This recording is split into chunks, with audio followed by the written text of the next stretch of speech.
So first, I just want to go through the quick timeline of Victoria Alonso leaving Marvel Studios. She was the president of physical, post-production, VFX, and animation. And this just sounds like, I mean, I'm sure there's a lot of underlying stuff, but this just sounds so petty at this point. Like, there's so many updates that come up from both sides every day. So here's the quick, fast-forwarded timeline of everything. So it said she had left the studio at first, and the initial reports were saying that Victoria Alonso, she was singularly responsible for all of the toxic working conditions at Marvel that we've come to hear about the past year of, their VFX people being overworked, and she is the president.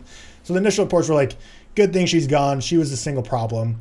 Then it came out and said like her leaving the company apparently was a result of like a comprehensive HR and management review. So then we had everyone thinking like there must be a lot of shady shit behind the scenes that she was doing.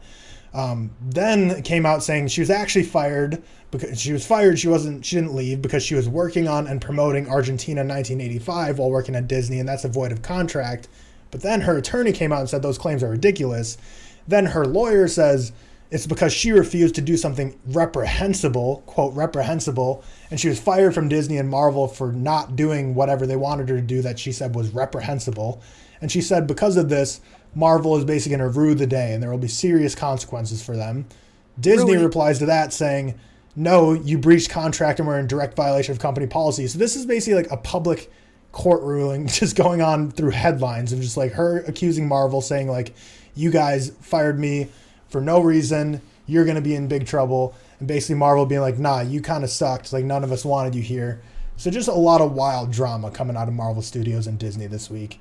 I don't know if there's anything to comment on that, but this is a crazy story that I think will have some serious consequences for one side or the other, but we're going to have to wait and see what happens. All I want to say on this is like, I don't tweet every bit of news, and sometimes, I may just miss something, but this is like a situation where I'm glad I didn't tweet. I tweeted that she was fired or she left or was let go or whatever happened.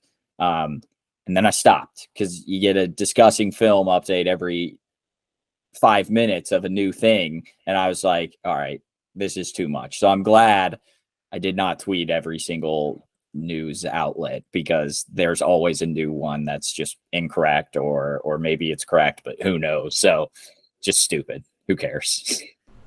Yeah. Get better VFX. People are mad about it. So maybe, maybe like this wasn't that bad of a fire. Who knows? Like that's something people are very up in arms about at Marvel. Marvel just watched Ant-Man and the Wasp: Quantumania and it was like, nah, we got to get this woman out of here.